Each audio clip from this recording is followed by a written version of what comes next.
The notification appeared on Gianna Romano's phone at exactly 2:47 in the afternoon, right as she was presenting quarterly marketing projections to a conference room full of executives who looked like they'd rather be anywhere else. She ignored it. Professional to her core, even when her carefully constructed presentation was being dissected by a CFO who clearly hadn't read the brief she'd sent 3 times. The second notification came 30 seconds later. Then a third. A fourth. Her phone, face down on the table, began vibrating with the persistence of a small earthquake. "Ms. Romano," the CFO said, his tone suggesting he'd found the source of all the company's financial woes. "Is that important?"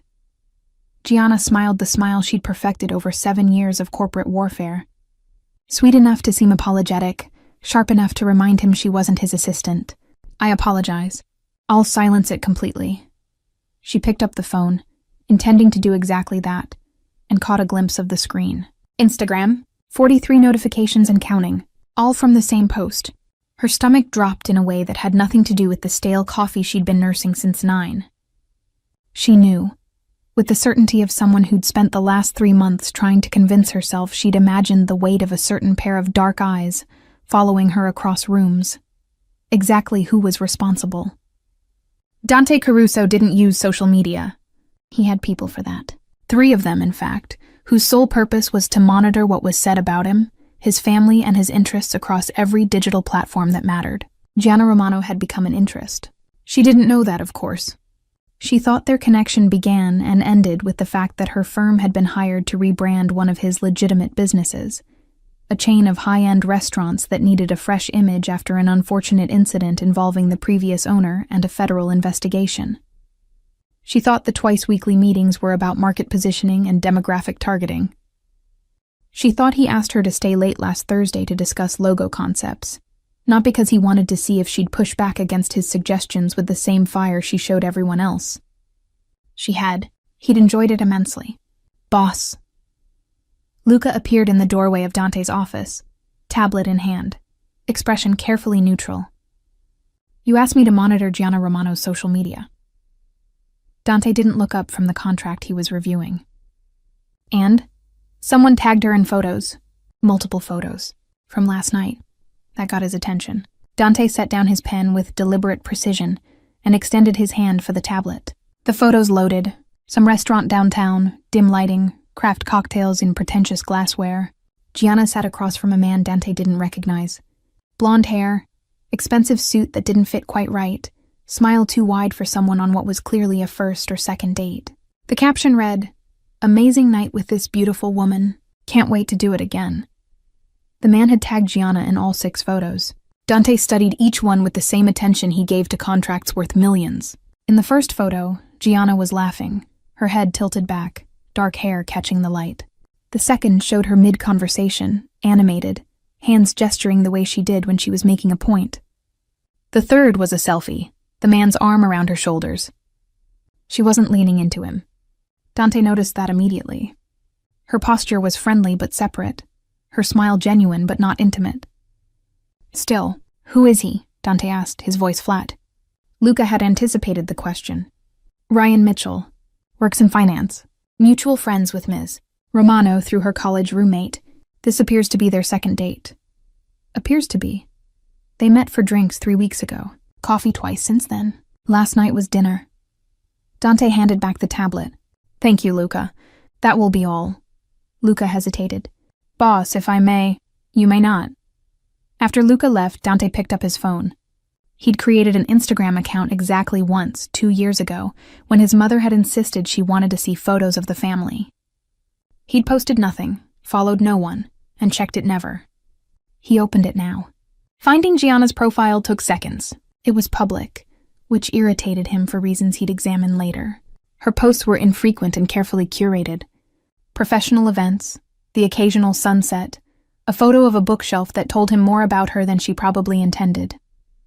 No photos of Ryan Mitchell, but Ryan Mitchell's profile was public too, and all 6 photos were there, and Gianna was tagged in every single one. Dante clicked on the first photo. The comment section was already filling up. Friends congratulating Ryan, telling him she was beautiful, asking when the wedding was with the kind of humor that wasn't really humor. No one had asked Gianna if she wanted to be displayed like a trophy. Dante typed 3 words under the first photo. She's taken. Then he moved to the second photo and typed the same thing. Third photo. She's taken. Fourth. Fifth. Sixth. He set down his phone and returned to his contract, satisfied. Gianna excused herself from the meeting the moment it ended, walked very calmly to the women's restroom, locked herself in a stall, and opened Instagram with hands that were absolutely not shaking. 47 notifications now. She clicked on Ryan's post, the one from last night, the date that had been perfectly nice but not particularly memorable, and stared at her phone screen like it might explain itself. Every single photo had the same comment, from the same account. Dante Caruso. She's taken. 3 times. 6 times. Posted within minutes of each other. Time stamped from 20 minutes ago. The comments had predictably exploded. People asking who Dante was, if Gianna was cheating, if this was a joke. Ryan had replied to one with a series of question marks and a, "Who is this guy?" Gianna knew exactly who this guy was. She also knew he had no right, no claim, and no reason to do something so publicly possessive that her phone was now melting from the attention. Her first instinct was to delete everything. Her second was to call him and ask what the hell he thought he was doing.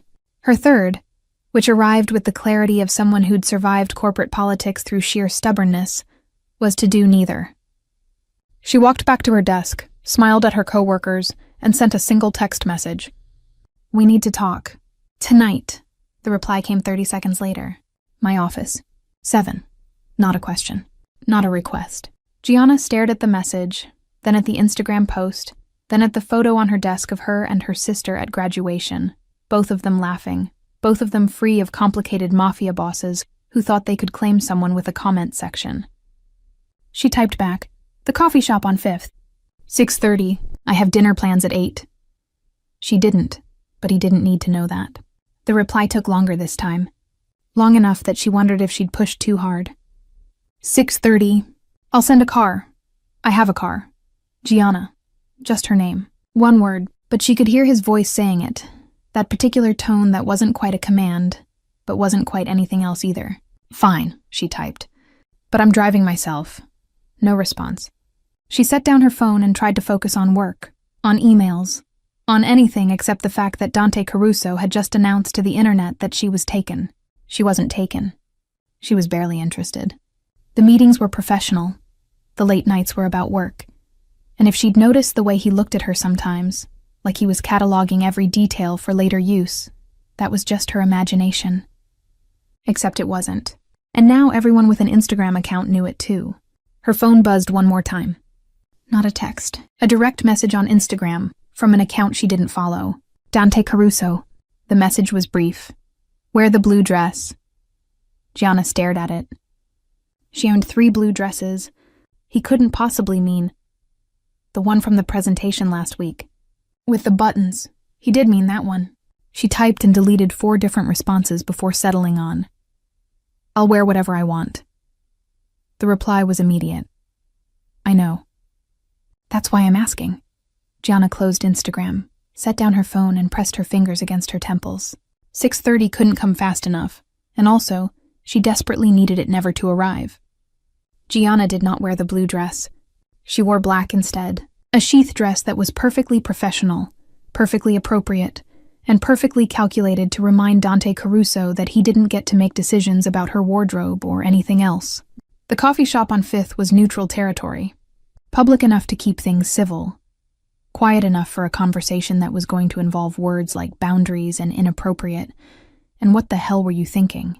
She arrived at 6:25, ordered a coffee she didn't want, and chose a table near the window where she could see the street. Dante arrived at exactly 6:30, not in the black SUV she'd seen outside her office building twice this week.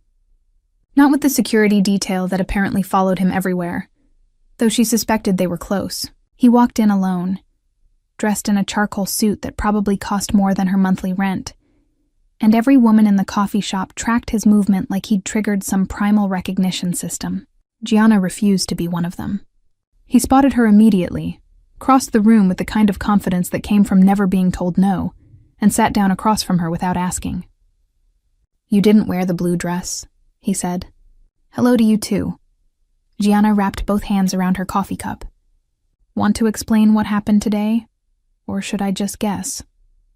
Dante leaned back in his chair, completely at ease, like he hadn't just caused a minor social media incident that had resulted in 17 text messages from friends asking who the hell Dante Caruso was and why he thought she belonged to him. Ryan Mitchell works for Whitmore Financial, Dante said. They've been under investigation for securities fraud for 6 months. The SEC is building a case. He's not named yet, but he will be. Gianna blinked. That's not an explanation. That's a background check. You asked me to explain. I'm explaining why you shouldn't be seen with him. By announcing to the internet that I'm taken? That was your solution? It was efficient. It was insane. Gianna set down her coffee before she threw it at him. You don't get to do that. You don't get to claim someone in a comment section like you're marking territory. I didn't claim you. Dante's expression didn't change, but something in his voice shifted. I stated a fact. It's not a fact. We're not together. We barely know each other. We have 17 meetings scheduled over the next 2 months. I know you take your coffee black, that you're left-handed, that you tap your pen 3 times against your notebook when you're thinking. I know you're fluent in Italian, but you pretend you're not because you like hearing what people say when they think you don't understand. Gianna's breath caught. She did do that. She'd done it twice in meetings with Dante's restaurant managers, and she'd thought no one had noticed. That doesn't give you the right. I also know, Dante continued, his voice dropping lower, that you haven't been on a date in 8 months. That Ryan Mitchell is the first man you've said yes to since you ended things with someone whose name you still won't say out loud. And I know that you didn't lean into him once during dinner, that you checked your phone 4 times, and that when he walked you to your car, you shook his hand instead of letting him kiss you. The coffee shop suddenly felt very small. How do you know that? Gianna asked, and her voice came out quieter than she intended. Because I was there. You followed me? I had dinner 3 tables away. You didn't notice. She hadn't. She'd been too focused on making conversation with Ryan, on being present, on trying to feel something other than the vague sense that she was going through motions. That's... Gianna searched for the right word. Creepy felt too simple. Controlling was closer. You can't do that. I can do whatever I want, Gianna. So can you. The difference is, I'm not pretending I don't want to. The words hung between them, sharp and honest and completely devastating. You don't know what I want, Gianna said. Dante leaned forward, elbows on the table, close enough that she could smell his cologne, something expensive and understated that probably had a waiting list. You want someone who pays attention, who notices when you're pretending to agree because it's easier than arguing, who doesn't make you perform interest you don't feel. His eyes held hers, dark and certain. You want someone who isn't afraid of you. I'm not scary. You terrify most men. You're smarter than them, sharper, and you don't apologize for it. Ryan Mitchell spent 40 minutes talking about his portfolio returns. You smiled and nodded and died inside. Maybe I like hearing about portfolio returns. You fell asleep during the finance section of our last meeting. Luca had to cough to wake you up. Gianna felt her face heat. I was resting my eyes. You were bored. Dante sat back again, giving her space she wasn't sure she wanted. I'm a lot of things, Gianna. Dangerous. Controlling. Too used to getting what I want.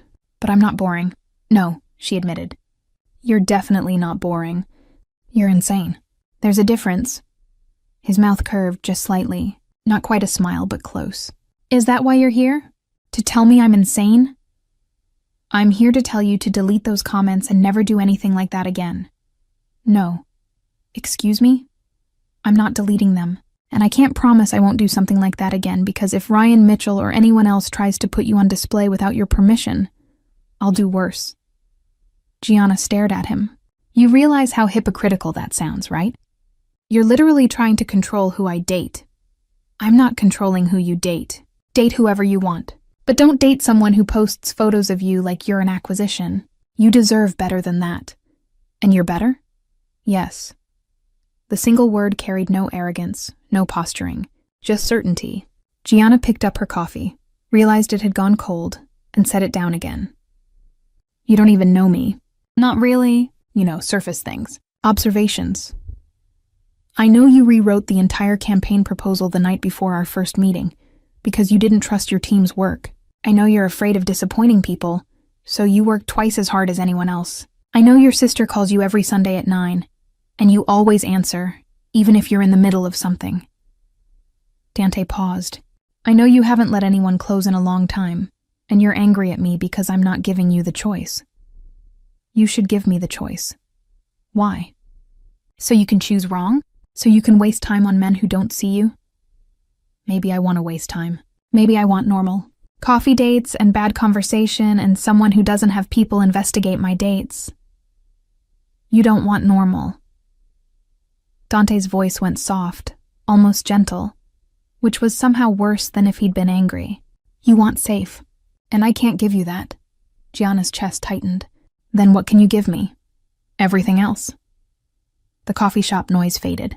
The conversations around them, the hiss of the espresso machine, the traffic outside. Everything narrowed to the man across from her, and the way he was looking at her like she was a problem he intended to solve. I have dinner plans, Gianna said, even though they both knew she was lying. Cancel them. No. Gianna. Stop saying my name like that. Like what? Like you own it.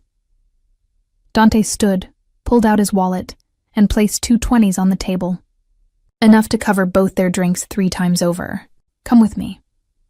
I'm not going anywhere with you. There's something I want to show you. 20 minutes, then I'll take you home, and if you still want me to delete the comments, I will. Gianna knew she should say no. Should go home, block his number, request a different account manager at work, and forget that Dante Caruso had ever looked at her like she was something worth claiming. But she'd spent 8 months being careful. 8 months choosing safe, and safe had gotten her exactly nowhere. 20 minutes, she said. Then you delete the comments. If you still want me to.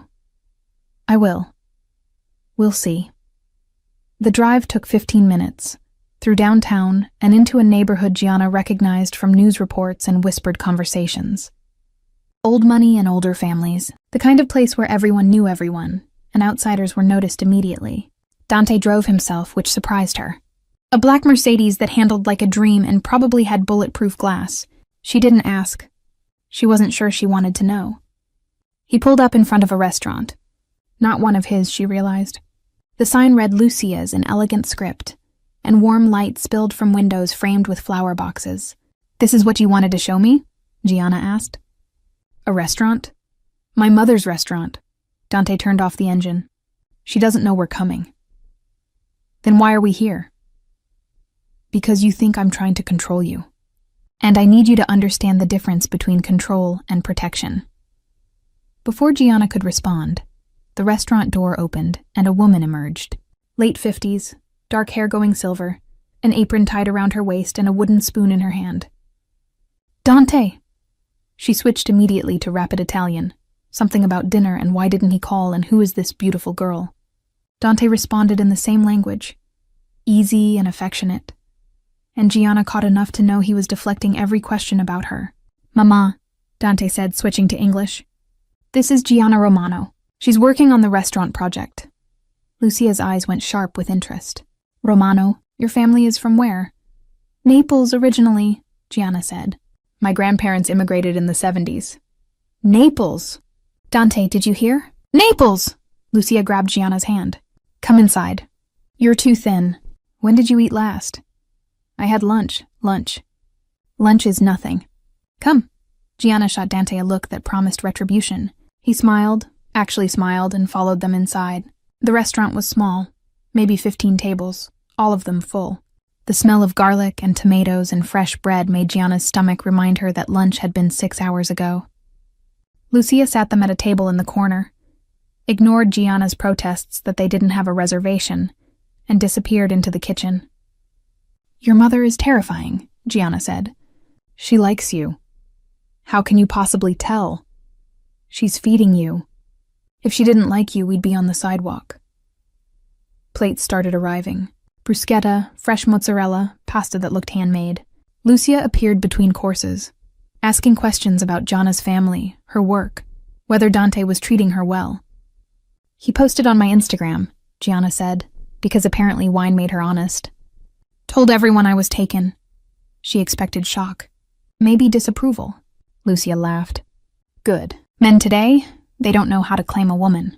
They send texts. They play games. Dante, he's like his father. When he wants something, he's clear. But I didn't ask to be claimed. Did you ask him to stop? Gianna opened her mouth. Closed it. I'm here, aren't I? Exactly. Lucia patted her hand. Eat. You need energy for dealing with my son. After she left, Gianna turned to Dante. This was your plan? Bring me to your mother so she could tell me you're right? My plan was to show you where I come from. What matters to me? Dante's expression was serious now, the charm stripped away. You think I'm trying to control you. But everything I do, Gianna, is to protect what's mine. I'm not yours. Not yet. The words should have annoyed her, should have sent her running for the door, and her car, and the safety of her apartment where men didn't make declarations in their mother's restaurants. Instead, they settled somewhere in her chest, warm and terrifying and impossible to ignore. 20 minutes are up, Gianna said. So they are. Dante signaled for the check. Do you still want me to delete the comments? Gianna thought about Ryan Mitchell and his public display. About the men before him who'd treated her like an accessory or a challenge or something to be won. She thought about Dante, who'd noticed she was left-handed. Who'd had dinner 3 tables away just to make sure she was safe. Who'd brought her to meet his mother like it meant something. I want you to add one more comment, she said. Dante raised an eyebrow. What comment? Tell Ryan Mitchell I'm not interested. Politely. I don't do politely. Try. Dante pulled out his phone, typed something, and showed her the screen. The comment read, She said no. Move on. That's polite for you? Gianna asked. That's me being generous. Gianna took his phone, deleted the comment, and typed a new one from his account. Apologies for the confusion. Gianna is seeing someone. Best wishes. She handed it back. There. Civil and clear. Dante read it, then looked at her. Gianna is seeing someone. Apparently. When did this happen? About 20 minutes ago. Maybe longer. I'm still deciding. Dante set down his phone very carefully. You're still deciding if you're seeing me? I'm deciding if I'm going to forgive you for the original comments. There's a difference. And if you don't forgive me? Gianna stood, picked up her purse, and headed for the door. She made it 3 steps before Dante caught her wrist, gentle but firm. Gianna, she turned. He was close now, close enough that she had to tilt her head back to meet his eyes. I'm not sorry, he said quietly. I saw someone treating you like a prize and I stopped it. I'll do it again if I have to. Even if I don't want you to? Even then, it was the wrong answer. The controlling, possessive, absolutely unacceptable answer. Gianna should have walked away. Instead, she said, Part 3. Instead, she said, Then prove you're different from every other man who's tried to make decisions for me. How? Take me somewhere that matters to you. Not your mother's restaurant. Somewhere real. Dante's jaw tightened. For a moment, she thought he'd refuse. Then he released her wrist and pulled out his phone, typing something quickly before pocketing it again. Come with me. They left Lucia's with his mother calling after them in Italian, something about Dante bringing Gianna back for Sunday dinner. The Mercedes was warm from the cooling engine, and Dante drove in silence through streets that grew quieter, more residential, until they reached a neighborhood where the houses sat back from the road behind iron gates. He turned down a private drive and stopped in front of a building that looked like it had once been a warehouse. Brick and tall windows converted into something else. Light glowed from the second floor. What is this place? Gianna asked. My brother's gym. Dante turned off the engine. He trains boxers. Kids from the neighborhood mostly. Keeps them off the streets. Why are we here? Because you want real. Dante looked at her, his expression unreadable in the dim light. This is as real as it gets. They walked to a side entrance. Dante used a key, and they climbed stairs that smelled like sweat and leather, and something sharp that might have been liniment. The second floor opened into a single large space. Boxing ring in the center, heavy bags along one wall, speed bags near the windows. A man was in the ring, working combinations on a pad held by someone bigger and broader than Dante. The man holding the pad saw them first. Dante, didn't expect you tonight? Luca. Dante's voice carried easy affection. This is Gianna. Gianna, my brother Luca. Luca set down the pads and climbed out of the ring. He had Dante's eyes, but a different build, heavier through the shoulders, with scars on his knuckles that spoke of years in the ring. The one from the Instagram thing? Jesus, Gianna muttered. Does everyone know about that? Family group chat. Luca grinned. Mama sent screenshots. Said Dante finally did something smart. I'm standing right here, Gianna said.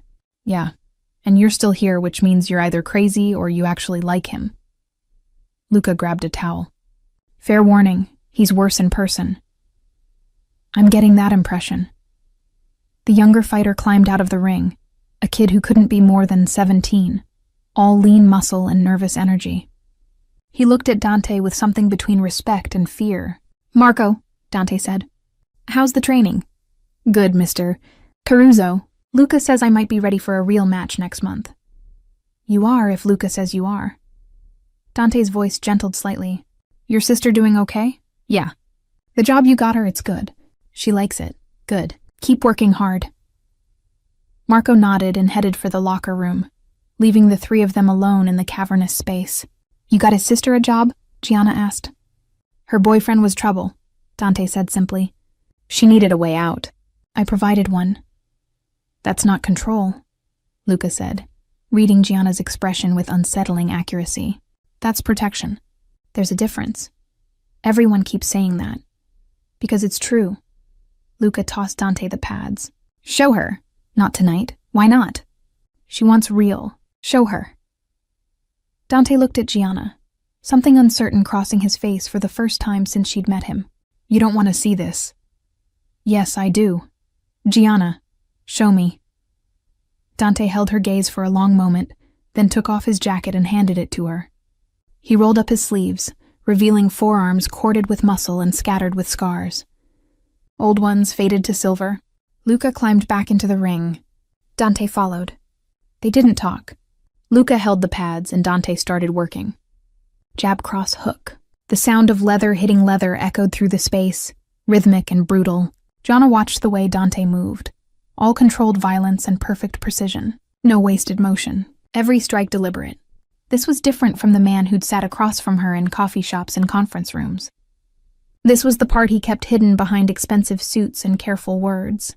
This was the truth of what he was. After 10 minutes, Dante stopped.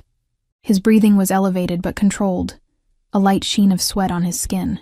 He looked at Gianna through the ropes. Still want real? He asked. Yes. Then get in here. I don't box. I'm not going to hit you. I'm going to show you something. Gianna set down his jacket and climbed into the ring, feeling ridiculous in her dress and heels. Dante took off the gloves and moved closer, until they were standing in the center of the ring with Luca watching from the corner, like this was some kind of test. Give me your hand, Dante said. She did.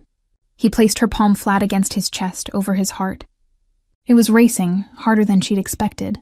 You think I'm controlled, Dante said quietly. You think I don't feel things. But everything I do, Gianna, everything I've done since the moment I met you, is because I feel too much, and it terrifies me. His heart hammered against her palm, proof that he was telling the truth. I don't know how to do this halfway, he continued. I don't know how to see you and not want to keep you safe.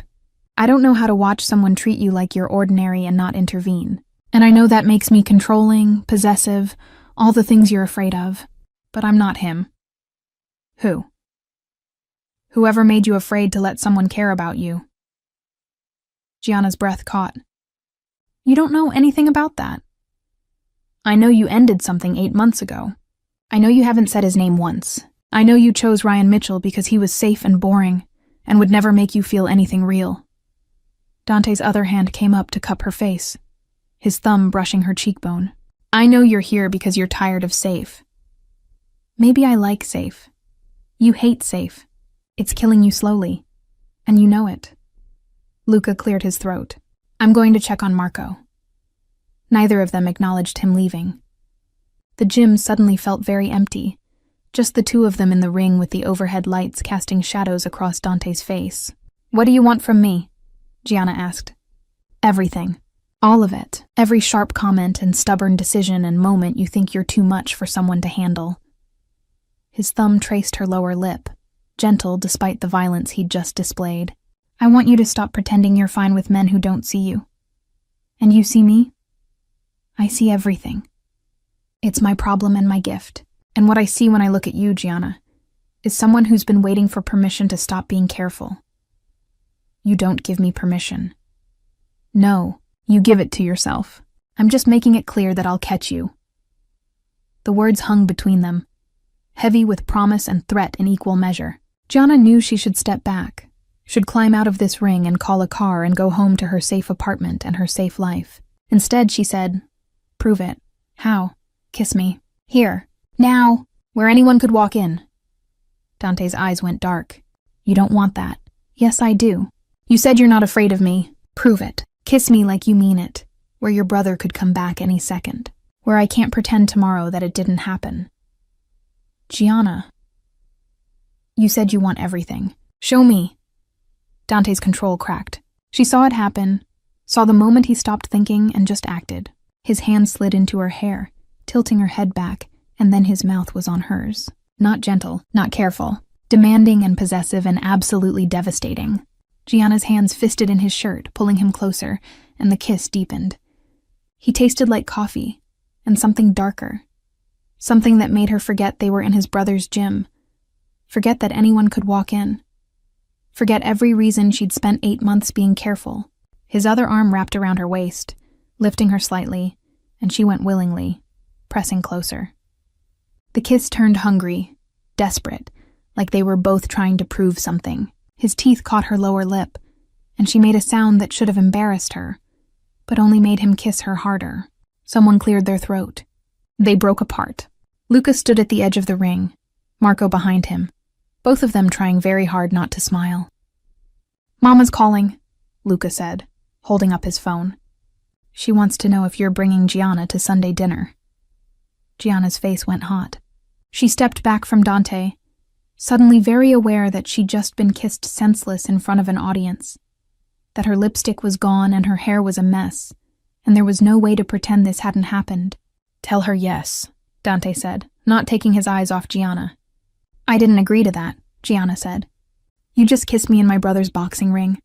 Sunday dinner is the least of what you've agreed to. That's not how this works. That's exactly how this works." Dante climbed out of the ring and offered her his hand. "You wanted proof. You got it. Now everyone knows." "Knows what?" "That you're mine."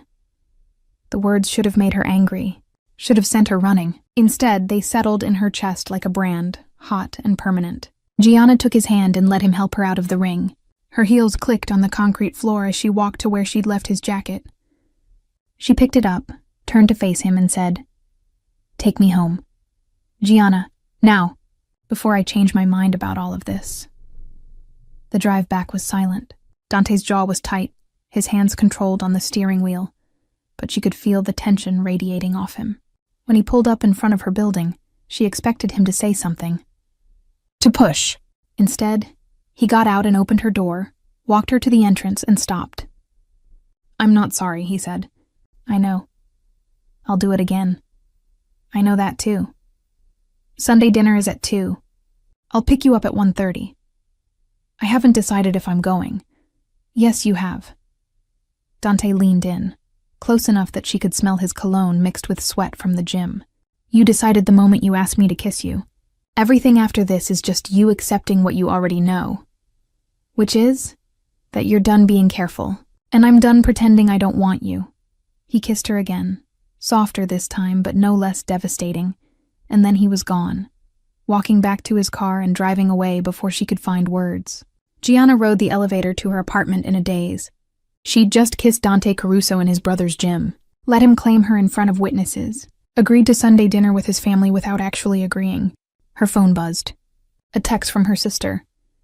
"Did you really kiss a mafia boss in a boxing ring? Luca just posted about it in the family chat." Gianna closed her eyes. Of course he did.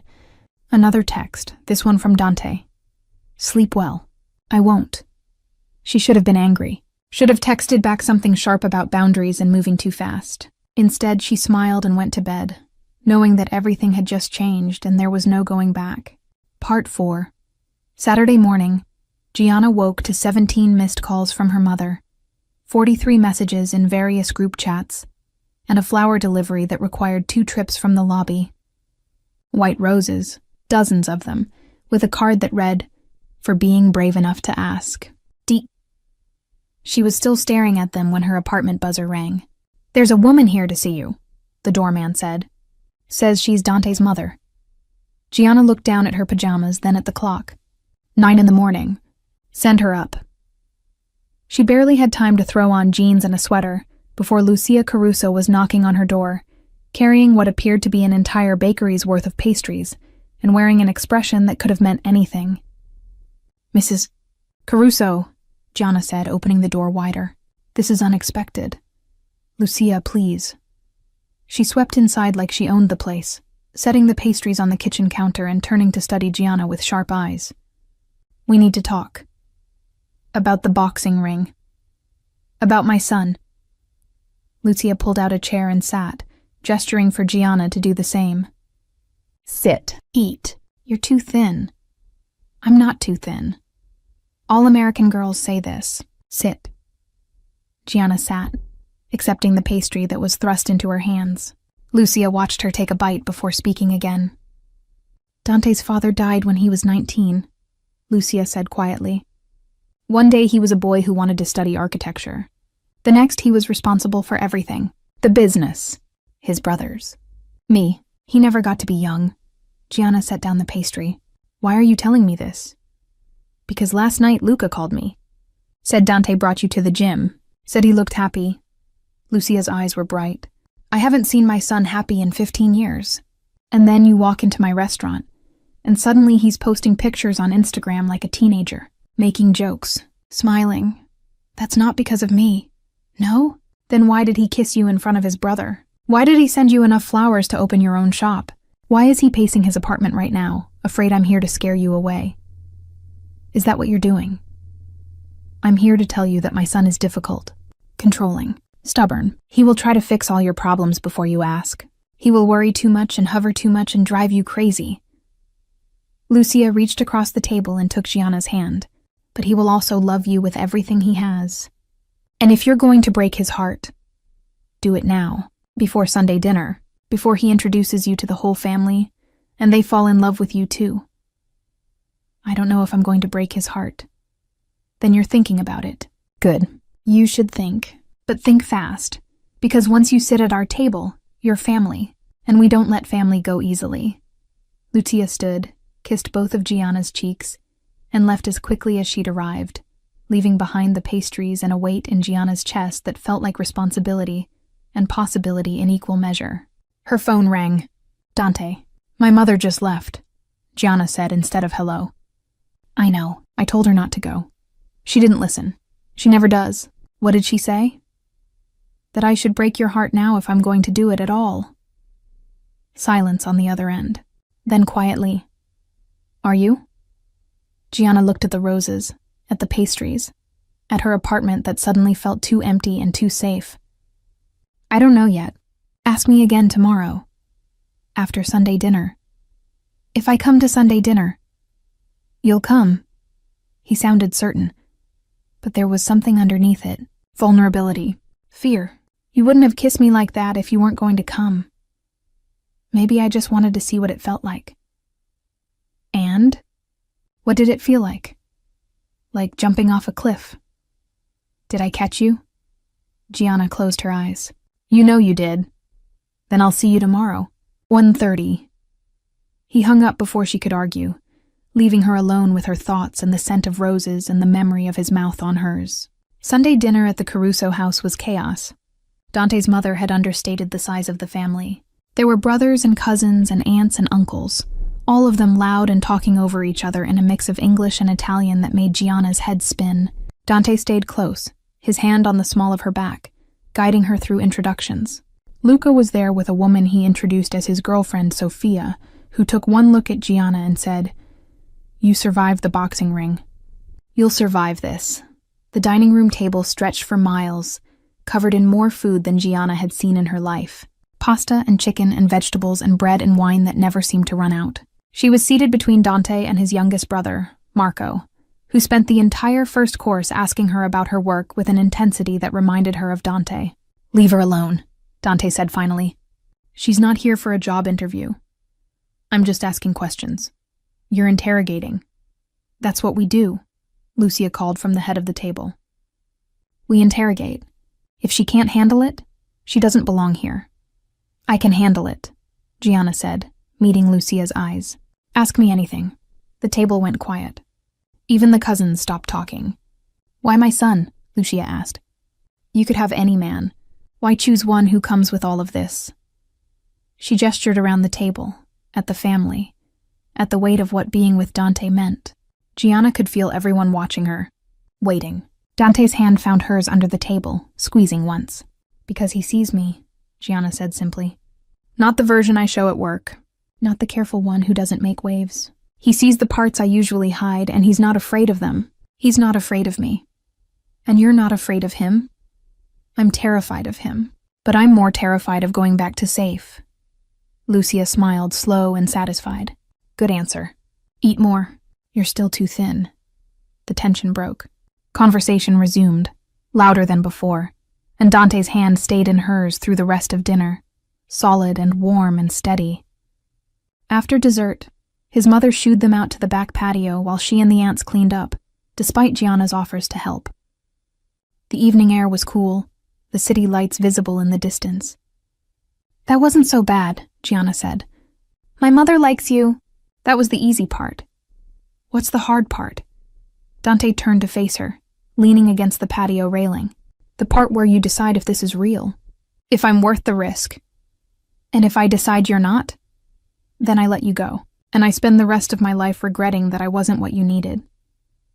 Gianna stepped closer until she was standing between his legs, her hands on his chest. "What if you are what I need? What if that's what scares me? Then we're both scared. And we do it anyway." She kissed him then, soft and deliberate, tasting wine and promise. His arms came around her, pulling her closer, and the kiss deepened into something that made her forget they were on his mother's patio with his entire family inside. When they broke apart, Dante rested his forehead against hers. "Come home with me. Your mother's inside. She knows. They all know. This is me asking anyway. Come home with me, Gianna. Let me show you what this could be." She should have said no, should have asked for more time, more space, more certainty. Instead, she said, "Okay." They made their excuses, Lucia hugging Gianna goodbye with a knowing look that made her blush. The drive to Dante's apartment was quiet, charged with anticipation. He lived in a building that required 3 different security checks, in a penthouse that had floor-to-ceiling windows overlooking the city. "This is where you live?" Gianna asked, taking in the space. Modern and clean, but warmer than she'd expected. Books on the shelves, art on the walls that looked personal rather than expensive. "This is where I exist," Dante said, shrugging off his jacket. "I haven't really lived anywhere in a long time." He poured them both wine, and they stood at the windows, looking out at the city lights. Gianna could feel the tension building, the weight of what they were about to do. "I need you to know something," she said quietly. "The reason I'm careful, the reason I chose safe for so long. You don't have to tell me. I want to." She took a breath. "His name was David. We were together for 3 years. He said he loved me, but what he really loved was the idea of me, the version that agreed with him, that didn't challenge him. When I started pushing back, started wanting more, he made me feel like I was too much, too demanding, too difficult." Dante's jaw tightened, but he didn't interrupt. "It took me 6 months after we ended to realize he was wrong, that I wasn't too much. He was just too little." She turned to face Dante. "And then I met you. And you looked at me like all the parts he said were too much were exactly what you wanted. It terrified me. Does it still terrify you? Yes, but I'm done letting fear make my decisions." Dante set down his wine glass and cupped her face in his hands. "I'm going to make you a promise. I will never make you feel like you're too much. I will never ask you to be smaller or quieter or easier. And if I ever try to control you instead of protect you, you call me on it. Deal?" "Deal." He kissed her then, slow and thorough, and she felt something in her chest unlock. They moved from the windows to the couch, the kisses turning deeper, more urgent. His hands were in her hair, hers were under his shirt, and when he lifted her and carried her to his bedroom, she went willingly. The bedroom was dark except for the city lights filtering through the windows. Dante set her down gently, his hands framing her face. "Tell me you want this," he said. "I want this. I want you. Say it again. I want you, Dante. All of it. Everything." His control snapped. Clothes disappeared, hands explored, and Gianna discovered that Dante Caruso, who was controlled and careful in every other aspect of his life, was neither of those things in bed. He was demanding and attentive and absolutely devastating, learning every sound she made, every place that made her gasp. When he finally moved over her, his eyes locked on hers, he whispered, "Mine." "Yours," she agreed. And then there were no more words. Gianna woke to sunlight streaming through unfamiliar windows and a pleasant ache in muscles she'd forgotten she had. Dante was already awake, propped on one elbow, watching her with an expression that was entirely too smug. "Stop looking at me like that," she muttered. "Like what?" "Like you're proud of yourself." "I am proud of myself. You have a mark on your neck." Gianna's hand flew to her throat. "You didn't." "I did. Right there." He traced the spot with his finger, gentle despite the evidence of how not gentle he'd been hours earlier. "Everyone's going to know. Your mother's going to know. My mother already knows. She gave me a thumbs up when we left last night." "Oh my God." Dante laughed, the sound rich and genuine, and pulled her closer. "Too late to be embarrassed now. You're stuck with me." "Is that what this is? Being stuck?" "No, this is you choosing me, and me choosing you back, every day, for as long as you'll have me." Gianna looked at him, at this man who'd upended her careful life, who'd seen past every wall she'd built and decided she was worth the effort, who'd introduced her to his family and kissed her in boxing rings and made her feel like being too much was exactly enough. "Okay," she said. Okay, I choose you. Every day, even when you're controlling and overprotective and drive me crazy." "Especially then," Dante said, and kissed her until she forgot why she'd ever been afraid. They spent the rest of the morning in bed, talking and laughing and discovering all the ways they fit together. Eventually, hunger drove them to the kitchen, where Dante made coffee and Gianna raided his refrigerator, both of them moving around each other like they'd been doing this for years instead of hours. Her phone buzzed with a text from her sister. "Mom wants to meet him. Also, the entire internet has apparently decided your couple goals. How's that feel?" Gianna showed Dante the message. He grinned and took a selfie of them in his kitchen, her in his shirt, him in sweatpants, both of them rumpled and happy. He posted it to Instagram with the caption, "Found my reel. Thanks for watching." Within minutes, the comments flooded in, heart emojis and congratulations and people tagging their friends, saying they wanted what Dante and Gianna had. "We just became a thing," Gianna said, watching the numbers climb. "We were always a thing. Now everyone else knows it too. Your mother's going to call. Let her. She'll just want to plan the engagement party." "We're not engaged. Not yet." Dante pulled her close, his arms around her waist. "But we will be. Because you're done being careful, and I'm done pretending I don't know exactly what I want." "Which is?" "You. Every sharp comment and stubborn decision. Every morning waking up next to you. Every Sunday dinner with my family. All of it." Gianna looked up at him. At this man who'd crashed into her life and refused to let her hide, who'd shown her that being seen wasn't dangerous. It was necessary. "Okay," she said again. "Let's do all of it." And when he kissed her, tasting like coffee and promises, she knew she'd finally found something worth being brave for.